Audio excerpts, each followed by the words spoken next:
Once நீங்க உங்க இடத்துல ரூஃபிங் ஷீட் இன்ஸ்டால் பண்ணதுக்கு அப்புறம் அதை எப்படி ப்ராப்பரா மெயின்டைன் பண்ணணும் அப்படின்னு இந்த வீடியோல நான் சொல்லி தரேன். சேவ் பண்ணி வச்சுக்கோங்க.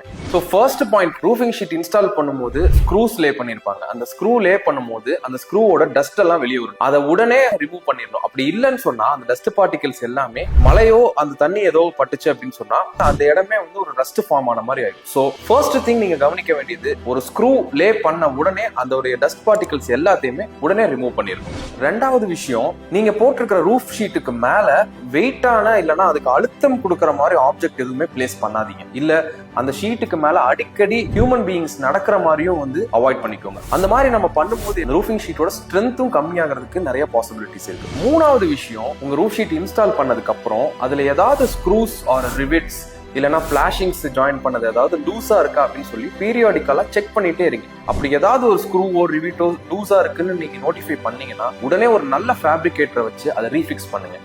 நாலாவது விஷயம், சப்போஸ் நீங்க ரூஃப் ஷீட் போட்டிருக்கிறதுக்கு மேல ஏதாவது மரமும் செடி கொடிகள் அதெல்லாம் இருக்கு அப்படின்னா அதனுடைய லீவ்ஸ் அதெல்லாம் வந்து அந்த ரூஃப் மேல விழுந்திருக்கும். ஸோ அந்த மாதிரி விழுந்திருக்கிற டஸ்ட் பார்ட்டிகல்ஸ் எல்லாம் கிளீன் பண்ணிட்டே இருந்தீங்கன்னா உங்களுடைய ரூஃபோட சர்ஃபேஸ் வந்து எப்பவுமே பார்க்க அழகாகவும் நீட்டாகவும் இருக்கும். அஞ்சாவது விஷயம், ஒரு ரூஃப் ஷீட் லேயர் மேல ஏதாவது சின்ன சின்ன டஸ்ட் அப்பப்போ இருந்தது அப்படின்னா அதை வந்து ஒரு தண்ணி வச்சு கிளீன் பண்ணும்போது அந்த ஷீட்டோட ஷைனிங்னஸும் அந்த ஒரு அப்பியரன்ஸும் வந்து எப்பவுமே நல்ல அழகாகவும் இருக்கும். உங்களுடைய ரூஃபிங் ஷீட்டும் பார்க்கறதுக்கு ரொம்ப சூப்பரா இருக்கும்.